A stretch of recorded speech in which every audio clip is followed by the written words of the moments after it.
It was further necessary to invent arms for the new empire. They could hardly be those which Napoleon had borne on entering the military college, and which had been strangely described by his father as a shield quartered by 2 bars and 2 stars, with the letters BP signified Bonaparte.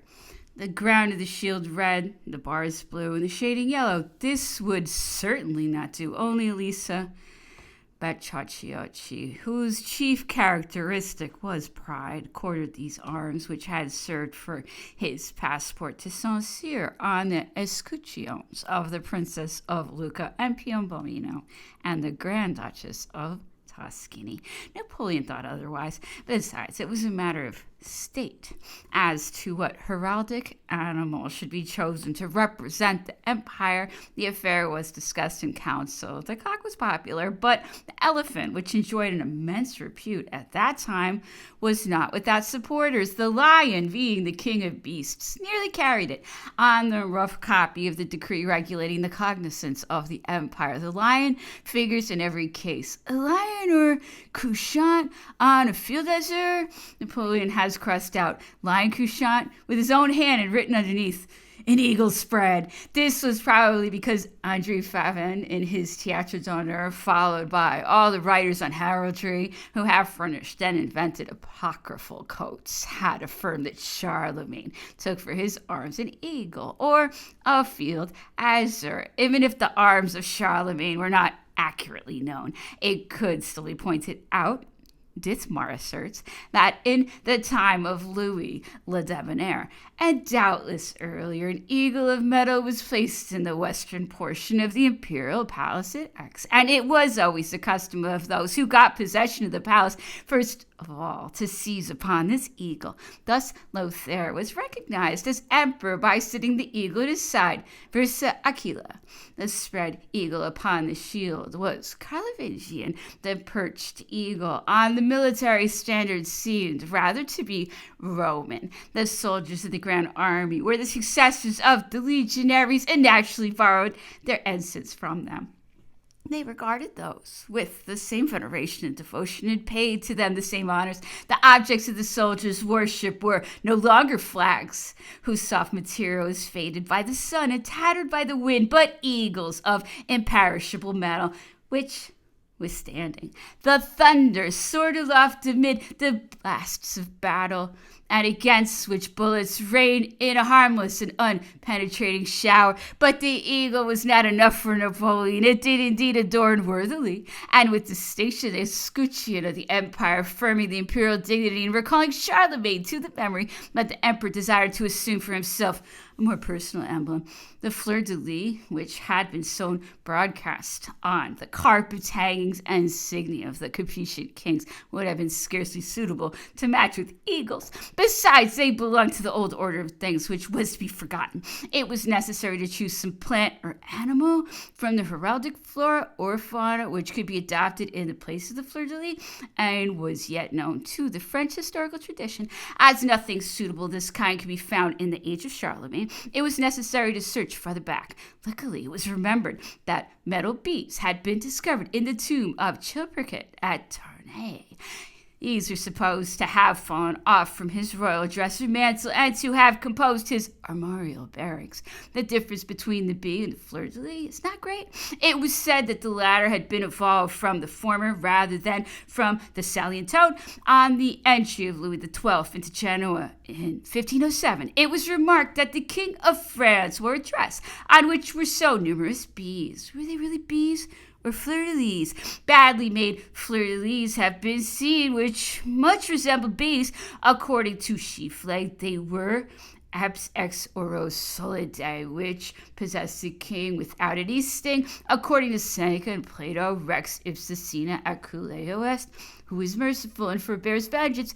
So much for the ancients. As for the moderns, it was remembered that during the sitting of the National Convention on the 3rd of Brumaire in the year 4, d'Albremenil, speaking in the name of the Committee of Public Instruction, had proposed that the emblem of the state should be a hive of swarming bees, and that it should be placed upon the front of every national building, to which Citizen Barillon had indeed objected that bees were the cognizance of several kings of France of the first dynasty, such as Childebert and Chilperic. Besides, he added, bees can never be the emblem of a republic, for is it not well known that they all pay court to a queen? The convention was struck with this merry quip and rejected the harmless suggestion of domus nil by moving the previous question. As there now actually was an emperor, the queen of the bees ceased to prove a stumbling block. Yet Napoleon did not announce the adoption of the emblem by any formal decree or order in council. He sprinkled bees liberally on his ensign as general-in-chief. He introduced them on the borders of the army colors. He adorned the upper portion of the escutcheons of the grand dignitaries, and good tales with them. He powdered them over his own carpets and hangings, but he never gave any formal and definite explanation for these bees. In the same way, green became the accepted color for the liveries of the imperial house. It became the national tint of Italy and was then proposed in 1811 for the flags of the imperial armies. It was actually adopted momentarily for the private standard of the emperor, perhaps merely because it was a traditional color of Corsica. All this had little to do with Charlemagne, but some innovations are necessary after the lapse of 1,000 years. Would it be possible to hark back to him as regards the ceremony of the investiture? Would it be possible to assemble on a Champ de Mai the populace and army in whose presence the emperor, clad in his imperial insignia, should take the constitutional oath to the nation, which had been drawn up by the Senate? The Parisian Champ de Mars, where the Federation had been celebrated, would very well take the place of the Champ de Mai. By these two traditions would be revived, and the enthusiasm of 1790 again aroused. At first, the idea seemed a noble one and invested with the pleasing air of antiquity. On reflection, however, it proved unfeasible. To begin with, the Champ de Mars, although it had witnessed the Federation, had seen also a year later the massacre of the petitioners, followed by the scaffold of Bali. Then again, the Revolution had afforded a surf for ceremonies in the open air. The notions of David and Chenier seemed delightful upon paper, but transformed into tinsel, cardboard, and plaster, they became wretched and bedraggled after the first shower. An instance of the disadvantageousness of such a plan had just been given on the 28th Floreal, May 18th. The first consul had received at St. Cloud the senatus consultum of the Senate, by which a hereditary government had been established. The scene had taken place in a gallery with only a few onlookers. The speeches had been appropriate for that age devoid of rhetoric. The private and well-conducted ceremony had been impressive by its very simplicity. 2 days later, after this, there was to be seen crossing Paris a procession of first a dozen aldermen, then the two prefects, then the chancellor of the Senate, between the president of the legislative body and the president of the tribunate. Lastly, the keeper of the archives of the Senate, bearing in both hands the act of the senatus consultum.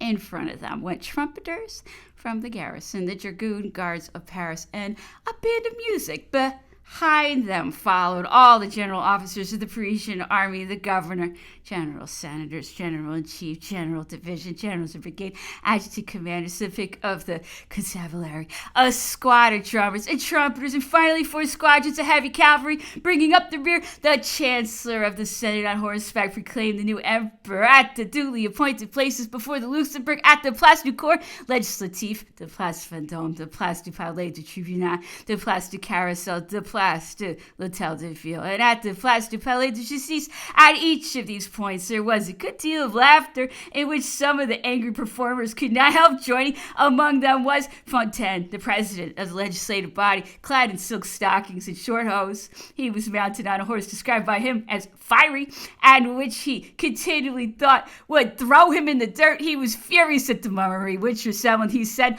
a Shrove Tuesday masquerade. Laplace, the chancellor of the Senate, alone expressed himself delighted with his ride. Sire, he wrote to Napoleon, I have just proclaimed as emperor of the French amid the acclamations of the people. That hero whom I had the honor 20 years ago to launch upon a career which has redounded so greatly to the glory and prosperity of France. On this happy day, the most glorious of his life, he reiterated his assurances of faithfulness, love, respect, and devotion.